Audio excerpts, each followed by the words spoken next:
Greetings everyone and welcome back to another episode of Tough Toy Tryouts. If this is your first time here, consider hitting that subscribe button and don't forget to set up alerts by clicking the bell so you don't miss an episode. This week, we're testing not one, not two, but 3 rope toys by LEPPI. If you're unaware of the company, they have a storefront on Amazon with patented toy ideas, several bundles, and even some cheaper alternatives to toy designs you may recognize. These particular rope toys are 100% cotton and are colored with non-toxic dyes.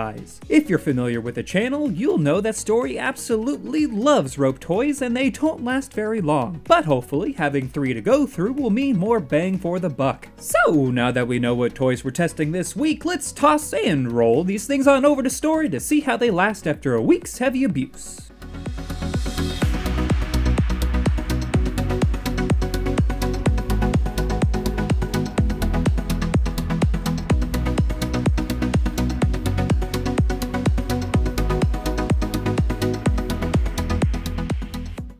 And here they are, at least what's left of them. Story had an absolute blast with these toys, but let's get down to the nitty gritty and discuss the pros and cons of these toys.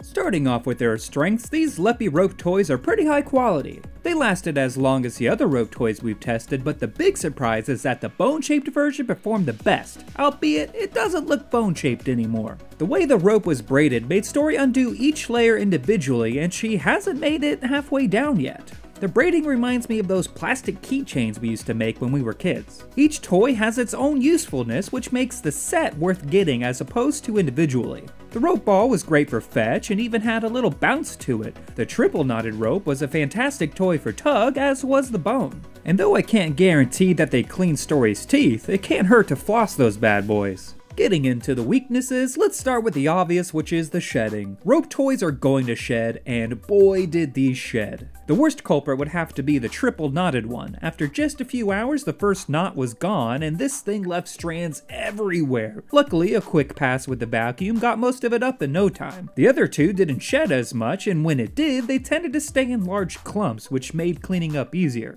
It goes without saying that you should never leave a rope toy alone with your pup, as there is a risk of choking. Story, the rope-destroying veteran herself, choked a bit during the test, at which time we had to stop for the day and check her mouth for any more pieces. Other than that, I can't really complain about these rope toys, so let's get on with the ratings. Since these came as a set, I'll give 1 score for the 3. The LEPPI 3-piece rope toy set gets a final score of 3 out of 5 bones, and definitely gets Story's seal of approval. They're a good design, but in the end they are rope toys and are inherently a choking hazard and won't last very long, even as a set. Getting them for under 10 bucks is a deal in my eyes though, so if your pup loves rope toys as much as Story, surprise them with a set of these and just keep an eye on their play, and a vacuum on hand. And that's where we end this week's episode. We hope you've enjoyed it, and if you did, show us by giving a thumbs up and subscribe if you haven't yet. If you'd like to see more sophisticated toys in the future, visit our Patreon page and see how you can help make it happen. Until next time, have a prodigious week and thanks for watching.